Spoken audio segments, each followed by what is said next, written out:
कश्मीर के हिंदुओं के पलायन और हत्या के लिए जिम्मेदार बिट्टा कराटे, जिसका असली नाम फारूक अहमद डार, वो उसकी पत्नी कश्मीर में सरकारी नौकरी में थी और जिसको बर्खास्त कर दिया गया है। देर से ही सही, सरकार ने एक सही फैसला लिया है और आरोप यह है कि ये जो बिट्टा कराटे की पत्नी है ये प्रशासनिक अधिकारी थी, लेकिन जेकेएलएफ को इसने मदद पहुंचाने का काम किया और उसके बारे में नैरेटिव चलाने का काम कर रही थी। आपने देखा होगा कि पिछले काफी दिनों से जो मनोज सिन्हा हैं वहां के उपराज्यपाल, वो जिस तरह की कार्रवाई कर रहे हैं, वहां आप देखें कि जो सरकारी नौकरियों में लोग रहते हुए और देश विरुद्ध कोई कार्रवाई करने में संलिप्त है या किसी भी तरह से आतंकवादियों की मदद पहुंचा रहे हैं, उन सबको पहचाना जा रहा है, चिन्हित किया जा रहा है और नौकरी से बाहर किया जा रहा है। सरकारी नौकरी है, इसलिए सरकारी नौकरी के कर्मचारी को निकालने में कानून बाधा आता है, लेकिन ये सारी कार्रवाई कानून के तहत की जा रही है और कानून में ये प्रावधान है कि यदि कोई सरकारी नौकरी करने वाला व्यक्ति देश विरोधी एक्टिविटी में या उनको सहयोग करने में संलिप्त पाया जाता है तो उसको नौकरी से बाहर निकाला जा सकता है। बिट्टा कराटे की पत्नी समेत 5 लोगों को बर्खास्त किया गया है, इसमें वैज्ञानिक भी हैं। आपको बताएं, जो इसकी पत्नी है उसका नाम है अर्जुमन खान। ये अर्जुमन खान जो है कश्मीर प्रशासनिक सेवा कास, जिसको शॉर्ट में बोलते हैं, उसमें यह अधिकारी थी और प्रशासनिक अधिकारी थी, लेकिन जेकेएलएफ को मदद करने का काम, उनके फेवर में नैरेटिव चलाने का काम, इसके आरोप लगे थे। इसकी जांच ठीक पाई गई और इसलिए बाहर कर दिया गया। इसी तरह कश्मीर यूनिवर्सिटी में कार्यरत जो वैज्ञानिक हैं मुहीद अहमद भट्ट और साजिद हुसैन, इनको बर्खास्त किया गया है। अब इसमें इसके अलावा 3 लोग ऐसे भी थे, जो टाइपिस्ट था एक और कंप्यूटर ऑपरेटर। पहले भी एक टीचर को बाहर किया गया और अप्रैल 2022 में कश्मीर लॉ कॉलेज में पाकिस्तान का समर्थन करने वाले शेख शौकत को, जो कि प्रोफेसर थे, इनको बर्खास्त किया गया था। बहुत सारे पुलिसकर्मी जो कि जेके पुलिस में भर्ती हैं, उनके ऊपर जांच चल रही है और कार्रवाई की जा रही है। इससे एक बात बिल्कुल साफ है कि मोदी सरकार हर तरह से कश्मीर में माहौल को ठीक करने में जो भी जरूरी कदम है उनको उठा रही है। आपको बताऊं कि व्यक्तिगत तौर पर धारा 370 हटने के बाद से लोग वहां जो घूमने के लिए जाते हैं, और मैं भी कश्मीर की वादियों में ये देखने के लिए गया कि धारा 370 के पहले और बाद में क्या परिवर्तन है। मैंने वहां व्यक्तिगत तौर पर जो देखा वो ये देखा कि यदि केंद्रीय सुरक्षा बल वहां हटा लिए जाएं तो बहुत ज्यादा कोई बदलाव नहीं है। केंद्रीय सुरक्षा बल की तैनाती वहां सुनिश्चित करती है कि वहां आप आराम से घूम फिर सकें, आराम से वहां रह सकें। अगर केंद्रीय सुरक्षा बलों का पहरा ना हो तो माहौल फिर से वैसा बन सकता है, क्योंकि केंद्रीय सुरक्षा बलों के वहां रहने से एक तो जो पाकिस्तान पस्त लोग हैं वो अपना नैरेटिव नहीं चला पाते।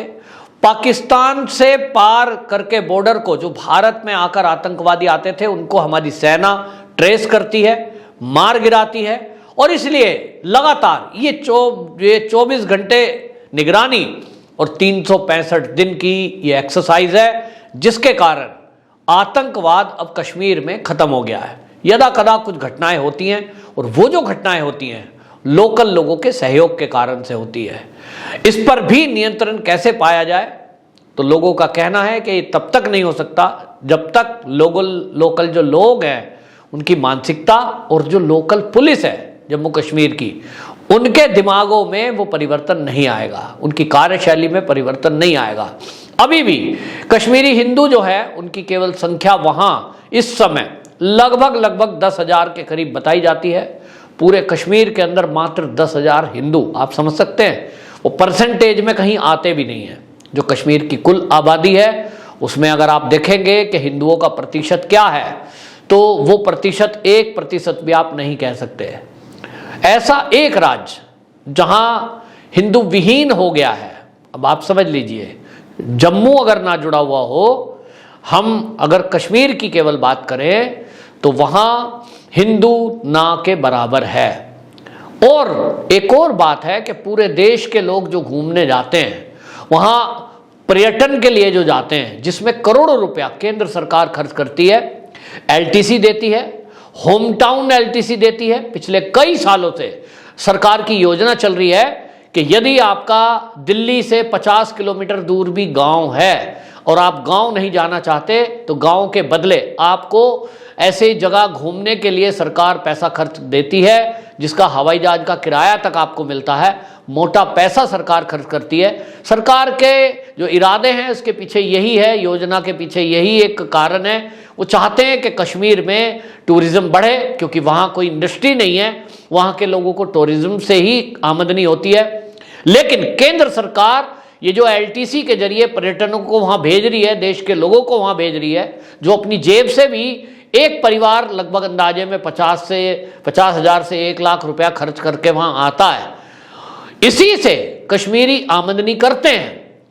लेकिन ये जो कश्मीरी वहां आमदनी कर रहे हैं, इसमें टोटली मैं कहूंगा मुस्लिम वर्ग के लोग ही हैं, हिंदू तो है नहीं। हिंदू जो मात्र 10,000 जनसंख्या वहां बची है, वो कहीं कहीं छितरे हुए हैं, और वो भी मूल निवासी जो हैं वो बड़ी दयनीय स्थिति में वहाँ छुपकर रुककर अपना भेष बदलकर किस तरह से वहाँ रहते हैं, क्योंकि उनको खतरा है कि यदि वो स्कूल गए बच्चा, तो बच्चे के साथ ऐसा कर दिया जाएगा।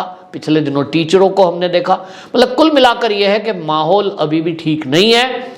और वहाँ के लोगों की मानसिकता की बात अगर मैं करूँ, तो व्यक्तिगत तौर पर जो मैंने बातचीत की है, केंद्र सरकार के विरुद्ध अभी भी उनके दिमागों में जो माइंडसेट किया गया है, उनका ब्रेन वॉश किया गया है। वो कहते हैं केंद्र सरकार तो अच्छी नहीं है, हमारे ऊपर जीएसटी लगा दी, धारा 370 हट गई तो हमारे लिए तो नुकसान हो गया, यहाँ महंगाई बढ़ गई, रोजगार नहीं है। और मोदी सरकार को वो इसी तरह से कोसते हैं। हालांकि जो इंटीरियर गांव के एरिया हैं, वहाँ निश्चित रूप से जनता को जो केंद्र सरकार की योजनाओं का लाभ मिल रहा है, उसके कारण जनता खुश है, मोदी से खुश है, केंद्र सरकार की योजनाओं से खुश है। लेकिन वो बोलने से, कैमरे से और आम आदमी के, जैसे मैं बाहर का हूं तो मेरे सामने बोलने से वो कतराते हैं। सब चाहते हैं कश्मीर में शांति बहाली हो, सब चाहते हैं कश्मीर में जो हिंदू छोड़कर अपना घर गए थे वो वापसी आएं और पहले की तरह रहें। कुछ मुट्ठी भर लोग हैं जिनका संबंध राजनीतिक पार्टियों से है, वो नहीं चाहते कि कश्मीर में फिर से शांति हो, और जो हिंदू यहाँ से छोड़कर गए थे वो वापसी आए। उनको अपना एक एजेंडा चलाना है। उनको लगता है कि हिंदू आएंगे तो उनको वोट नहीं देंगे, क्योंकि उन्होंने हिंदुओं के साथ कुछ अच्छा किया नहीं है। तो वहाँ के जो लोग हैं वो खुलकर, चाहे टैक्सी ड्राइवर हो, दुकानदार हो, वो ये बोलते हैं कि ये जो हत्याएं हुई और यहाँ जो आतंकवाद फैला, वो केवल राजनीतिक दलों की देन था। आज धारा 370 हटने के बाद ये अंतर साफ साफ दिखाई दे रहा है कि जब केंद्र में एक ऐसी सरकार बैठी है जिसने इच्छा शक्ति दिखाई कि आतंकवाद खत्म करना है, तो आज कश्मीर का आतंक खत्म हो चुका है। इक्का दुक्का घटनाएं होती हैं, ये हर देश में होती हैं दुनिया के, ये होती रहेंगी। लेकिन हमारी सेना और हमारे अर्धसैनिक बल जो जांबाज हैं, वो इसी तरह मुकाबला करते रहेंगे, और कश्मीर में भी फिर से वही जैसा माहौल होगा जो कभी देश की आज़ादी के पहले था। ऐसी उम्मीद के साथ ये जो काम वहाँ चल रहा है, केंद्र सरकार की तरफ से जो कार्रवाई की जा रही है, जो मनोज सिन्हा उपराज्यपाल हैं वो जो वहाँ कार्रवाई कर रहे हैं, ये सब जो चल रहा है, इसके चलते ये कहा जा सकता है कि अभी भी जो गद्दार सिस्टम में बैठे हैं। एक मूवी आई थी द कश्मीर फाइल, उसका मुझे एक डायलॉग याद है, आपको भी याद होगा। उसमें कहा था, सरकार आपकी है, सिस्टम तो हमारा है। यही प्रॉब्लम मोदी सरकार की है कि इस सिस्टम में बरसों से जो लोग बैठे हैं, जिनको निकाल कर बाहर करना भी आसान नहीं है, क्योंकि कोई सरकारी कर्मचारी आप उसको बिना किसी कारण, केवल बिना किसी कारण बताए ऐसे बाहर नहीं कर सकते। उसके लिए कोई पुख्ता सबूत चाहिए होते हैं, तब कोई उसको नौकरी से बाहर किया जा सकता है। और वो सिस्टम में रहकर किसकी मदद कर रहे हैं, ये पहचान पाना बड़ा मुश्किल काम है। गवर्नमेंट फिर भी इस काम को लगी है। अभी 5 निकले, कल को 25 निकलेंगे, और ये इनकी जगह राष्ट्रभक्त लोगों को भर्ती किया जाएगा। कश्मीरी हिंदुओं की भर्ती जब सिस्टम में होगी तो धीरे धीरे माहौल ठीक होगा, ऐसी उम्मीद की जा रही है। वंदे मातरम।